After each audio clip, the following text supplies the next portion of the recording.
এনসিপির সংগ্রামী আহ্বায়ক নাহিদ ইসলাম। তোমার ভাই আমার ভাই, তোমার নেতা আমার নেতা, তোমার ভাই আমার ভাই, তোমার নেতা আমার নেতা।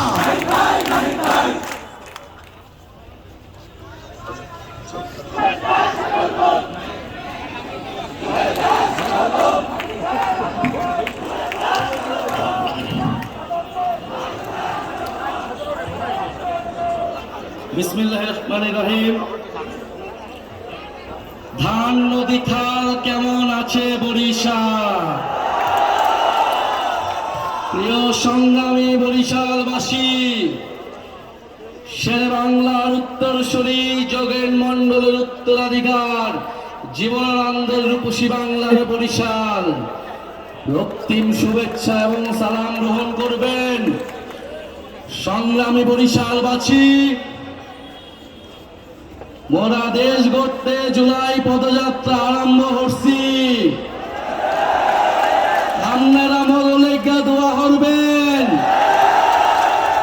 আপনাকে মোরা সব সময় কাছে চাই। সংগ্রামী বরিশালবাসী, দেশ গড়তে জুলাই পদযাত্রায় আমরা এসেছি সেই ঐতিহাসিক বরিশালে, সেই সংগ্রামের বরিশালে, সেই প্রতিশোধের বরিশালে, যেই বরিশালে জন্ম নিয়েছিলেন বাংলাদেশের অন্যতম স্থপতি, বাংলাদেশের রূপকার, যেমন একজন নেতা যিনি বাঙালি মুসলমান সমাজকে 100 বছর এগিয়ে দিয়েছিলেন, সেই শেরে বাংলার ভূমিতে আজকে দাঁড়িয়ে আমরা কথা বলছি। প্রিয় সংগ্রামী বন্ধুগণ, প্রিয় সংগ্রামী বন্ধুগণ, আজকে বক্তব্যের শুরুতেই শেরে বাংলার কথা বলতে হয়, কারণ শেরে বাংলা ফজলুল হককে আমরা মনে প্রাণে ধারণ করি। শেরে বাংলা ফজলুল হক ছিলেন সেই নেতা যিনি বাংলার কৃষক প্রজাকে ঐক্যবদ্ধ করেছিলেন, জমিদারি ব্যবস্থার বিরুদ্ধে লড়াই করেছিলেন, লাহোর প্রস্তাবের মাধ্যমে পুরো উপমহাদেশের মুসলমানদের সমস্যার সমাধান দেখিয়েছিলেন। প্রিয় সংগ্রামী বন্ধুগণ, জাতীয় নাগরিক পার্টি গণ অভ্যুত্থানের নেতৃবৃন্দ আমরা সেই শেরে বাংলা ফজলুল হকের উত্তরসূরি।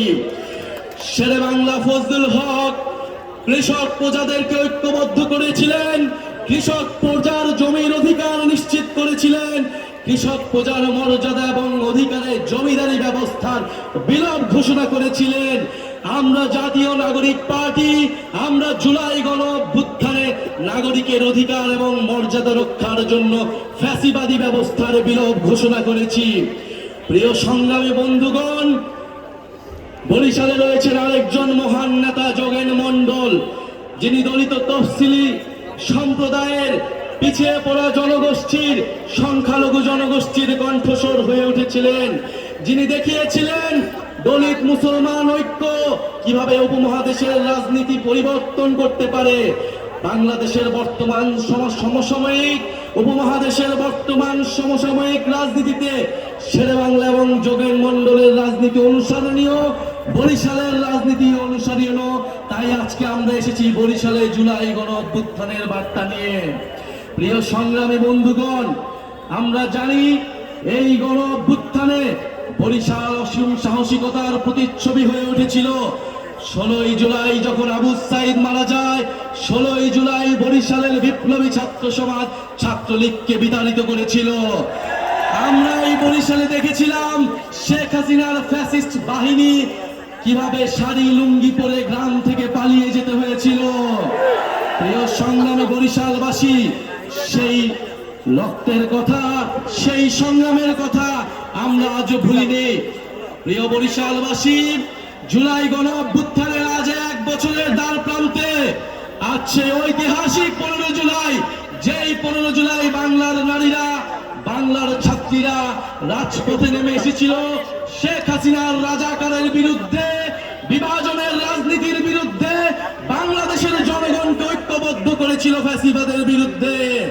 প্রিয় সংগ্রামী বন্ধুগণ, আমরা গণ অভ্যুত্থানের পরে বলেছিলাম ফ্যাসিবাদী ব্যবস্থার বিলোপ করতে হবে, নতুন ব্যবস্থা গড়ে তুলতে হবে, চাঁদাবাজ, সন্ত্রাস, দুর্নীতি, বৈষম্য মুক্ত বাংলাদেশ গড়ে তুলতে হবে। কিন্তু আমরা দেখছি রাজনৈতিক দলগুলোর হাতে রক্তের দাগ লেগে রয়েছে। আমরা দেখছি নিজেদের মধ্যে অন্তর্কন্দল খুনি খুনি করছে, সবার হাতেই রক্ত লেগে রয়েছে। আমরা রাজনৈতিক সহিংসতা মুক্ত বাংলাদেশের রাজনৈতিক সংস্কৃতি দেখতে চেয়েছিলাম, চাঁদা মুক্ত অর্থনীতি দেখতে চেয়েছিলাম, কিন্তু বরিশালবাসী গণ অভ্যুত্থানের শক্তি, তরুণ প্রজন্মের শক্তি এখনো ঘুমায় যায়নি, রাজপথে এসেছে। বাংলাদেশকে চাঁদাবাজ, সন্ত্রাস, দুর্নীতি, বৈষম্যমুক্ত করেই আমরা ঘরে ফিরবো ইনশাআল্লাহ। প্রিয় বরিশালবাসী, আমরা বলেছিলাম বাংলাদেশের মানুষের যে ইনসাফের উন্নয়ন করতে হবে। বরিশালের মানুষ স্বাস্থ্যসেবা থেকে বঞ্চিত, বরিশালের মানুষ নদী ভাঙনে, জলবায়ু দুর্যোগে বিপর্যস্ত। বরিশালের এই সকল সমস্যার মোকাবেলা করতে হবে। যেই বরিশালে শেরে বাংলা, ফজলুল হক, যোগেল মন্ডলের মতো নেতারা জন্ম নিয়েছিল, সেই বরিশালবাসী আজ নানা অবহেলা, নানা বৈষম্যে জর্জরিত। জাতীয় নাগরিক পার্টি আজকে আপনাদের কাছে এসেছে নতুন দিনের বার্তা নিয়ে, নতুন রাজনীতির বার্তা নিয়ে। শেরে বাংলা, ফজলুল হক এবং যোগেন মন্ডলের রাজনীতির পুনরুত্থান ঘটাবে জাতীয় নাগরিক পার্টি। গণ অভ্যুত্থানের নেতৃত্ব, বরিশালের প্রতিটি সন্তান আরেকজন শেরে বাংলা হয়ে জন্ম নেবে ইনশাআল্লাহ। বরিশালবাসীকে জানিয়ে দিতে চাই, আমরা কোন দলের সহিংসতায় আমরা মেনে নেব না। ইলেকশন কমিশনকে যেভাবে দলীয়করণ করা হয়েছে এই নতুন বাংলাদেশে, গণ অভ্যুত্থানের পরে ইলেকশন কমিশন নিরপেক্ষভাবে কাজ করছে না। খুনি ফ্যাসিস্ট বাহিনীর মার্কাকে ইলেকশন কমিশন এখনো প্রতীক হিসেবে রেখে দিয়েছে। ইলেকশন কমিশনের ইন্টেনশন কিন্তু ভালো নয়। বাংলাদেশের জনগণকে এভাবে বোকা বানানো যাবে না।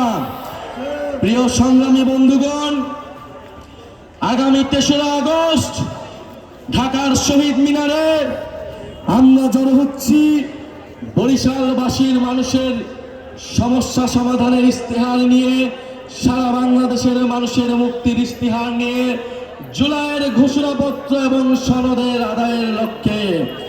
বরিশালবাসী কি ৩রা আগস্ট আসবে? শহীদ মিনারে দেখা হবে? এই ক্ষমতা না জনতা, ইয়া প্রশ্ন সংগ্রাম, ই দালালি না রাজপথ, ই গোলামি না আজাদি, ই দিল্লি না ঢাকা, ই পিন্ডি না ঢাকা, ই ক্ষমতা না জনতা, ই অ্যাকশন টু অ্যাকশন, ই চাঁদাবাজদের বিরুদ্ধে, এই সন্ত্রাসীদের বিরুদ্ধে। প্রিয় বরিশালবাসী, আপনাদের ডাইরেক্ট অ্যাকশন, এনসিপির ডাইরেক্ট অ্যাকশন চলমান রাখতে হবে ইনশাআল্লাহ। জাতীয় নাগরিক পার্টি রাজপথে নেমেছে। কোনো হুমকি ধামকি, বাধা বিপত্তি দিয়ে এই গণজোয়ার থামানো যাবে না। প্রত্যেকটি জেলায়, উপজেলায় জাতীয় নাগরিক পার্টি এবং তরুণদের পক্ষে গণজোয়ার তৈরি হয়েছে। এই জোয়ার রুখবে কারো সাধ্য নাই।